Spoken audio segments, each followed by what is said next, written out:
भारत ने हाल ही में under water metro के सफल संचालन में कामयाबी पाई है और इसे 1 साल पहले देश में शुरू किया गया था।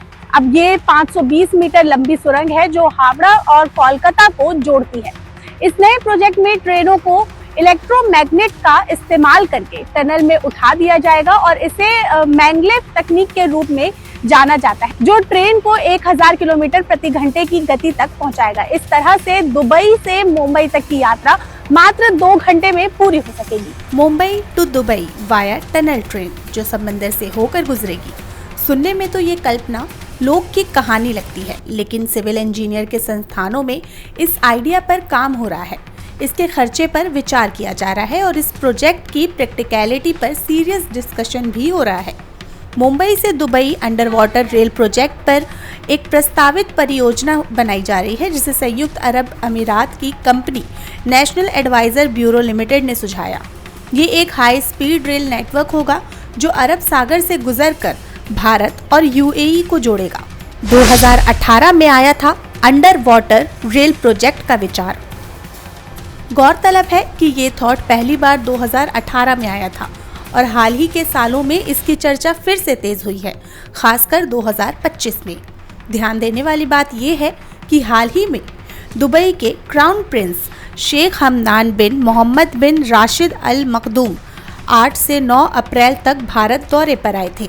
प्रिंस शेख हमदान मुंबई के दौरे के दौरान भारत यूएसई के बीच आर्थिक और वाणिज्यिक सहयोग के साथ भविष्य के कई मुद्दों पर उन्होंने बात की।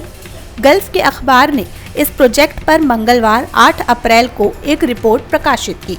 अखबार ने नेशनल एडवाइजर ब्यूरो लिमिटेड के हवाले से कहा कि ये प्रोजेक्ट अभी कॉन्सेप्ट स्टेज पर है। नेशनल एडवाइजर ब्यूरो लिमिटेड के प्रबंध निदेशक अब्दुल्ला अल शेही ने कहा कि इस प्रोजेक्ट की फंडिंग पर चर्चा से पहले कंपनी को आधिकारिक मंजूरी लेनी होगी और इस पर अभी कुछ स्पष्ट नहीं किया जा सकता।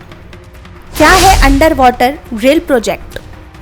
नेशनल एडवाइजर ब्यूरो लिमिटेड ने इस प्रोजेक्ट का आइडिया 6 साल पहले UAE India conclave Abu Dhabi में दिया था। अब्दुल्ला शेही ने इस प्रोजेक्ट की जो रूपरेखा खींची है, उसके मुताबिक इस प्रोजेक्ट में अल्ट्रा स्पीड फ्लोटिंग ट्रेनों के माध्यम से भारत के मुंबई को दुबई के फुजैराह से जोड़ने की योजना है। इस परियोजना का उद्देश्य द्विपक्षीय व्यापार को बढ़ावा देना है। फुजैरा बंदरगाह से भारत को तेल का निर्यात होगा और मुंबई के उत्तर में नर्मदा नदी के अलावा पानी को दुबई लाया जाएगा।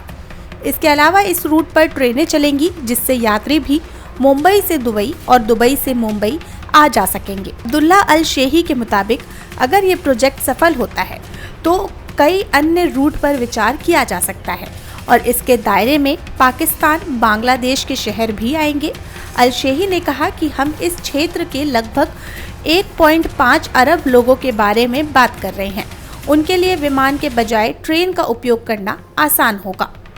रेल रूट की लंबाई होगी लगभग 2000 किलोमीटर। समंदर के अंदर से होकर गुजरने वाले इस रेल रूट की लंबाई लगभग 2000 किलोमीटर होगी और इसकी गति 600 किलोमीटर प्रति घंटे से लेकर 1000 किलोमीटर प्रति घंटे तक होगी। अल शेही के मुताबिक ट्रेन को इलेक्ट्रोमैग्नेट का उपयोग करके टनल में उठा दिया जाएगा। इसे मैग्लेव तकनीक के रूप में जाना जाता है, जो ट्रेन को 1000 किलोमीटर प्रति घंटे की गति तक पहुंचाएगा। इस तरह से दुबई से मुंबई तक की यात्रा मात्र 2 घंटे में पूरी हो सकेगी। अभी विमान से इस सफ़र को पूरा करने में 2 से 3 घंटे तक का वक्त लगता है। आपको बता दें कि मैग्लेव तकनीक का इस्तेमाल कर ही जापान और चीन में बुलेट ट्रेनें चलती हैं। ये तकनीक ट्रेन को चुंबकीय बल से हवा में उठाकर घर्षण कम करती है, जिससे 1000 किलोमीटर प्रति घंटे तक की रफ्तार संभव होती है। उन्होंने कहा कि ट्रेन कंक्रीट सुरंगों से होकर गुजरेगी, जो अरब सागर की सतह से 20 से 30 मीटर नीचे डूबी होगी। इस सुरंगों को स्थिरता प्रदान करने के लिए एंकर किया जाएगा। भारत का प्रवेश द्वार।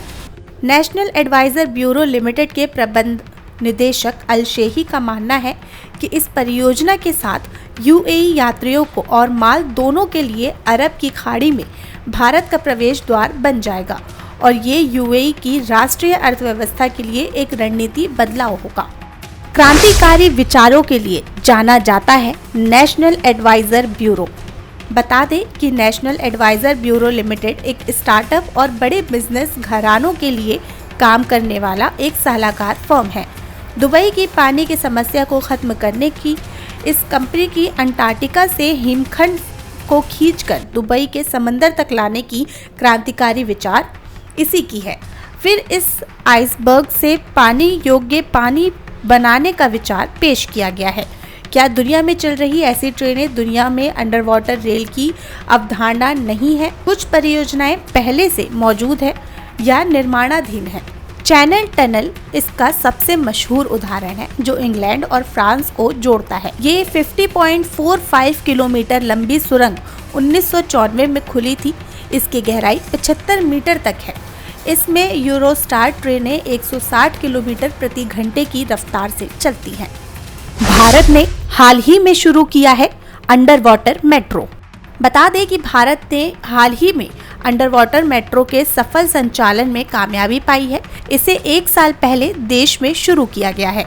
ये 520 मीटर लंबी सुरंग है जो हावड़ा और कोलकाता को जोड़ती है। Under water metro service Kolkata metro के ईस्ट वेस्ट कॉरिडोर के हावड़ा मैदान एक्सप्लेनेड सेक्शन का हिस्सा है। ये देश की पहली अंडर वाटर मेट्रो टनल है जो हुगली नदी के दोनों छोर पर बसे 2 शहरों को जोड़ेगी। इसके लिए 3.8 किलोमीटर की 2 अंडरग्राउंड टनल तैयार की गई है, जिसमें 520 मीटर का हिस्सा पानी के नीचे है। इसे 45 सेकंड में क्रॉस किया जा सकता है। हालांकि मुंबई से दुबई प्रोजेक्ट की विशाल दूरी और गहरे समुद्र में निर्माण इसे दुनिया में अपनी तरह का सबसे बड़ा और जटिल प्रोजेक्ट बनाता है। दुनिया में Dubai Mumbai under water rail project जैसे कई मिशन पर काम हो रहा है। चीन की योजना समुद्र के जरिए रूस और कनाडा को जोड़ने की है। अब इस प्रोजेक्ट की लागत का सटीक अनुमान लगाना मुश्किल है क्योंकि ये योजना प्रारंभिक चरण में है, लेकिन चैनल टनल के बनने में लगे खर्चे के आधार पर इसका अनुमान लगाया जा सकता है। चैनल टनल की लागत 1994 में लगभग 21 बिलियन डॉलर भी थी, लेकिन ध्यान रहे कि ये खर्च सिर्फ 50 किलोमीटर के लिए थी। इस लिहाज से मुंबई दुबई की 2000 किलोमीटर की दूरी को देखते हुए इस प्रोजेक्ट पर खरबों डॉलर का खर्च आ सकता है। हालांकि समुद्र में होने की वजह से जमीन अधिग्रहण जैसी दिक्कतें सामने नहीं आएंगी, लेकिन समुद्र की पारिस्थितिक तंत्र के बिगड़ने का खतरा एक चुनौती होगी। मुंबई से Dubai under water rail project अभी एक सपने की तरह है, लेकिन अगर ये हकीकत बना तो ये परिवहन और व्यापार की दुनिया में क्रांति कर देगा और दुनिया में समुद्र को मनुष्य के आवागमन को सुगम, सुलभ और रोमांचक जरिए बना देगा। दुनिया में छोटे पैमाने पर ऐसे प्रोजेक्ट काम हो रहे हैं, लेकिन दुबई मुंबई प्रोजेक्ट की विशालता ही इसे अनोखा और चुनौतीपूर्ण बनाती है। तो फिलहाल के लिए इतना ही, और भी ऐसे ही अपडेट्स के लिए जुड़े रहे प्राइम न्यूज के साथ। धन्यवाद।